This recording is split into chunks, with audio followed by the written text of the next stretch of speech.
Greetings, everyone. It's been about a couple weeks since I last did an updated post on some biblical prophecy, along with what was being spoken by a leader and what was happening during that time. A lot of things have conspired since then, and I felt like it was my obligation to share those things. As again, the things that I'm sharing, God's putting them in my heart fiercely. So I need to heed his warning to share with you guys what is happening, to educate you folks, and to listen, to hear, and to pay attention. I'm not here to worry you. I'm not here to fearmonger you. I'm here to give you some information that hopefully will touch your spirit, touch your heart and your mind, so you can make the best decisions and so that you can see where we're at and where we're heading into this world. So first thing I wanted to talk about today is I want to reference John chapter 3, verses 11 through 12. Because this is key. This is what God showed me this morning. It goes in perfectly with the talks of what I'm going to give, as I'm going to give 5 topics of what's happening and how things align. So Jesus says in chapter 3, verses 11 and 12, quote, "We speak of what we know and testify to what we have seen, but you do not receive our testimony. If I have told you earthly things and you do not believe, how will you believe if I tell you heavenly things?" And what this is saying, basically, Jesus Christ is saying, is that people struggle to believe what's right in front of them, especially now. And there's actually fallible and good reason for that and some justification, believe it or not. And the reason why is because we live in information warfare. We have social media, we have news, we have artificial intelligence. It's hard to even picture out what's real and what's not real these days. And things are moving at a faster pace than they've ever moved at before. We're constantly in a rush and we're not paying attention enough. This is the reason why I'm here. Please stick with me. And I promise you, you're going to be educated and you'll find out more information and things that you need to do to prepare for yourself, to prepare for your family, and to prepare for Christ's coming. First topic, of course, is the United States, Israel, and Iran war. This isn't a normal military war, folks. This is energy warfare. And what that is I'm going to touch base off of what basically happened the last few days since I spoke with you a couple weeks ago. So on Friday, President Trump came out with a stern warning to Iran, basically saying they had 48 hours until the very minute of the moment that he spoke, that if they were not to open the Strait of Hormuz, then the United States would go into their energy infrastructure and take out about 90% of their oil and other ways of the way they get their energy. Iran basically came out saying, a spokesperson for Iran basically came out a few hours later and said, hey, well, if you do that, then guess what? We're going to hit every United States base. We're going to hit the other southern Gulf countries that are suffering, Saudi Arabia, the UAE, Bahrain, Qatar, and a few others, which is what Iran's been technically doing, has been sending missiles and drones and taking out energy infrastructure, oil depots. And the biggest one of all is the Strait of Hormuz. The Strait of Hormuz is 20% of the global oil products that flow through this ocean. And what's happening is a lot of these countries get their energy through that. 20 million barrels of oil flow through this strait every single day. And we are in day 26 of the war. Ever since then, there has been attempts, but each time there is an attempt by a vessel, it is technically shot and thrown out with drones. And it's mined right now pretty heavily. So nothing's going through this strait, okay? And I'm going to get to this point again. All this is background. I need you to stick with me, okay? I promise you. You're going to see the patterns here. So basically, that's what happened over the weekend. Thankfully, on Monday, President Trump said that he had productive talks with Iran. Take that with a grain of salt, please, because based off of the Iranian government, they're technically saying like, yeah, no, we haven't spoke anything with the United States. The United States is technically speaking with itself.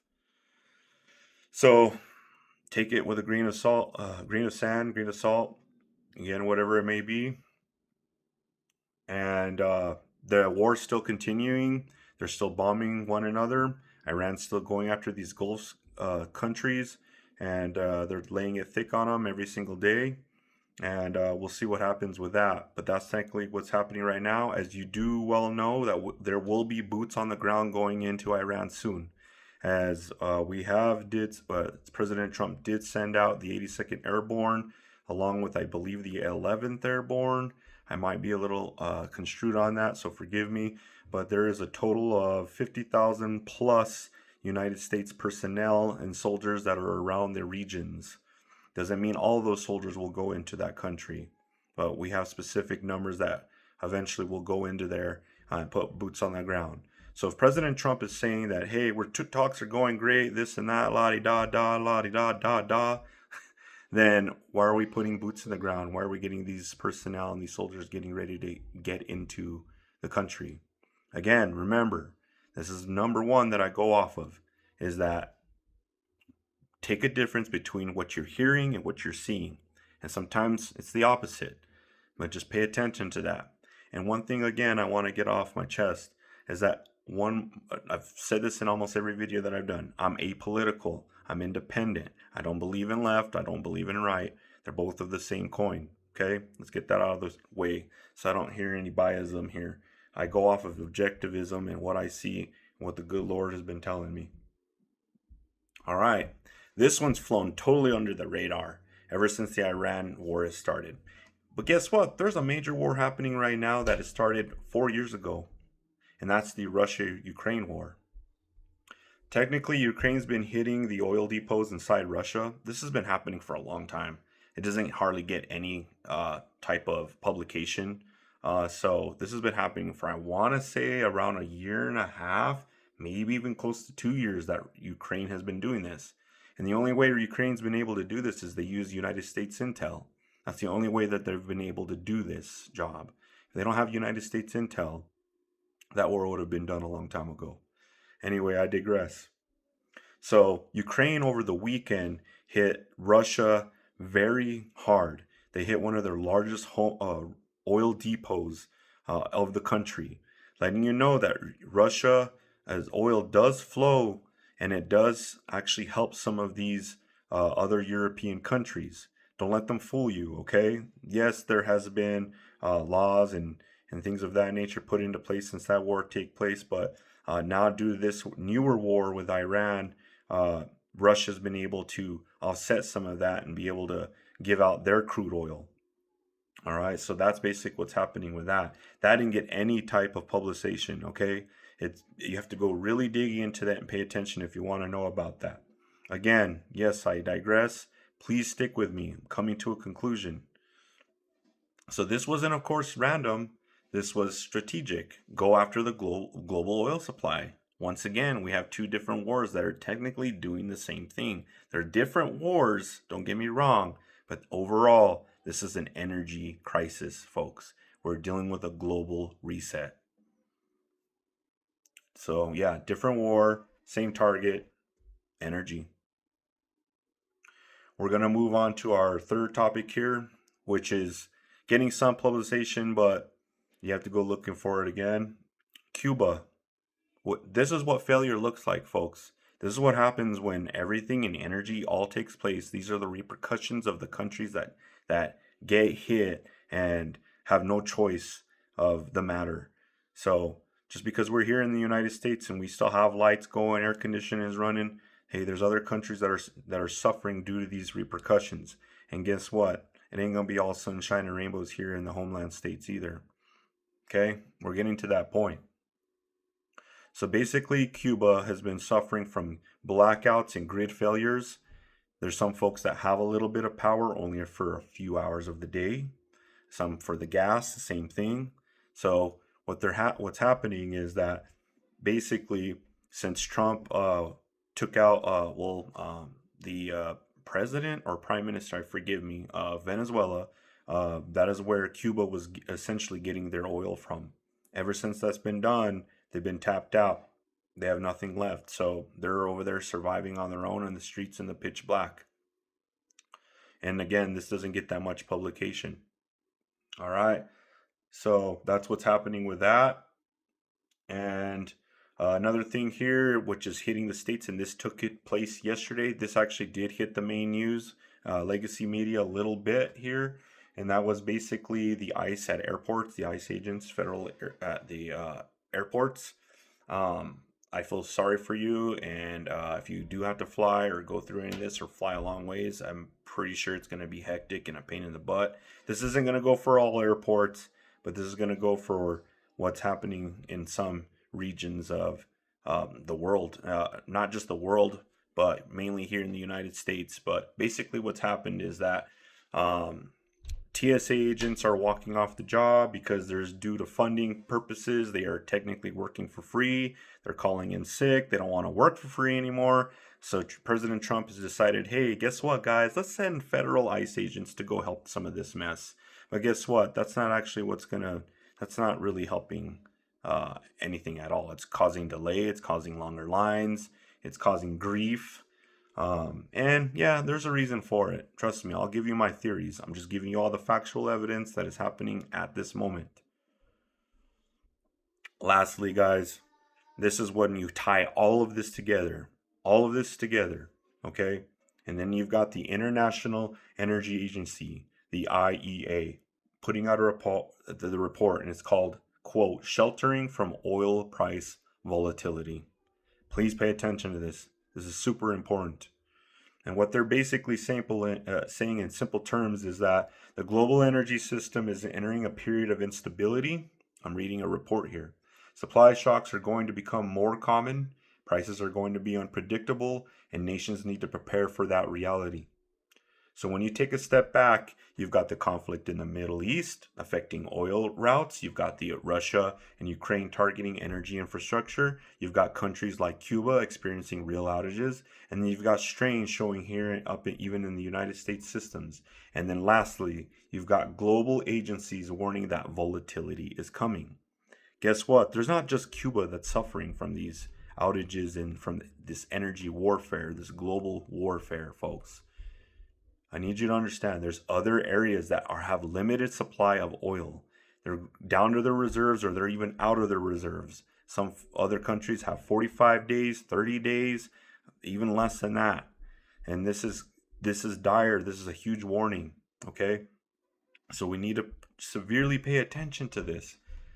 So here is my theory, okay? All this is happening for a reason. Why? Because the Great Reset is coming. The new world is coming. And we must be prepared. Well, how do we get prepared? You're asking. Well, first and foremost, be prepared with your Heavenly Father, or whatever religion or whatever faith base that gives you that comfort, that peace. I'm not here to judge you. Do that. But as a Christian man, read the good word. Study it. Pray. Pray often. Because that's all that matters.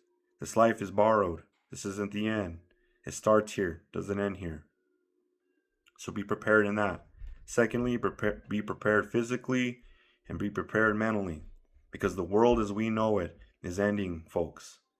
It's not coming back. COVID 2.0 in a different form. I trust me on that. All right?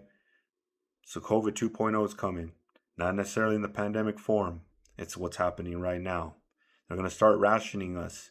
If you really want to know what's happening, folks, please check out the IEA report that came out. Okay, check out the IEA report, and the IEA stands for the International Energy Agency, and the report is called "Sheltering from Oil Price Volatility." Please check out this report. Then it'll give you a big sense of direction. And guess what? It's going to hit here too. We're lucky here in the United States because we have tons of oil here. But in some way, there's other things that are going to happen. Each day this war in the Middle East that takes place, we're in the 26th day, huge repercussions are happening. With these oil depots getting bombed in the Gulf states, they're reporting that these things are going to take 3 to 5 years. I can guarantee you they're going to take 3 to 5 years to rebuild. It's going to take them a longer than that.